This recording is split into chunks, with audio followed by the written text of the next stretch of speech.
Bonjour, ce film d'explication est basé sur le document de l'American Academy destiné aux patients américains. La cataracte est une opacification du cristallin. Pour comprendre le rôle du cristallin, il faut le situer à l'intérieur de l'œil. Le cristallin est une lentille située en arrière de l'iris. Cette lentille permet de focaliser le message visuel perçu sur la rétine.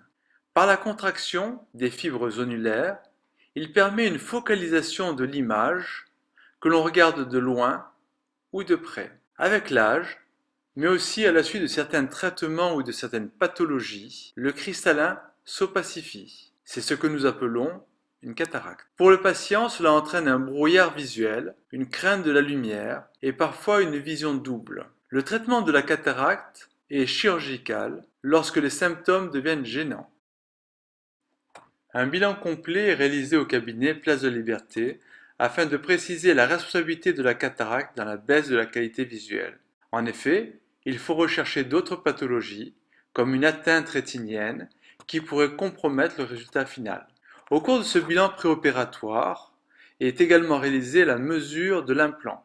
Avec le patient, le chirurgien précisera l'objectif optique, vision de loin ou vision de près, sans lunettes ou avec lunettes.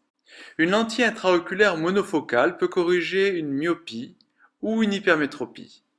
Il faudra définir si l'on souhaite voir de loin sans lunettes, et à ce moment-là, des lunettes de près sont nécessaires, voir de près sans lunettes, et à ce moment-là, porter des lunettes pour voir de loin. Cet implant est entièrement pris en charge par la sécurité sociale, et aucun dépassement d'honoraires n'est perçu par le chirurgien.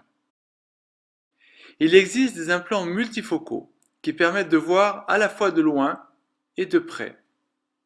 30% de la vision de loin est destinée à assumer la vision de près. Il s'ensuit une baisse relative de la qualité de la vision pour avoir une liberté de vision.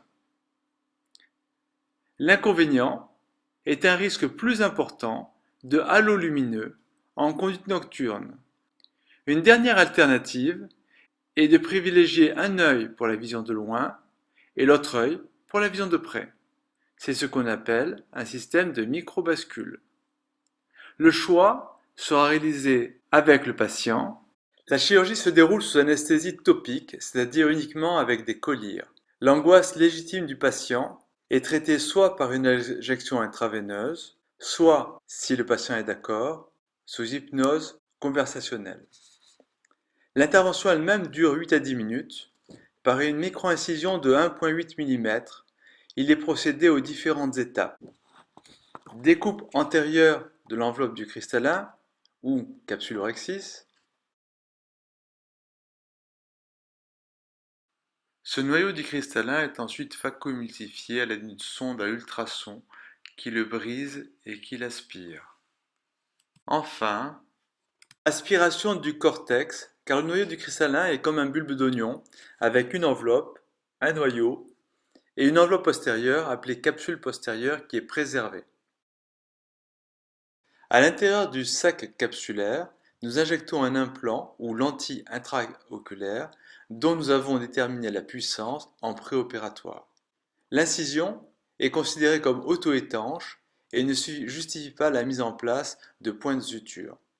Cette chirurgie se réalise en ambulatoire, c'est-à-dire que le patient quitte l'établissement 2 heures après la chirurgie. L'instillation de pommade en fin d'intervention entraîne une vision trouble jusqu'au lendemain matin.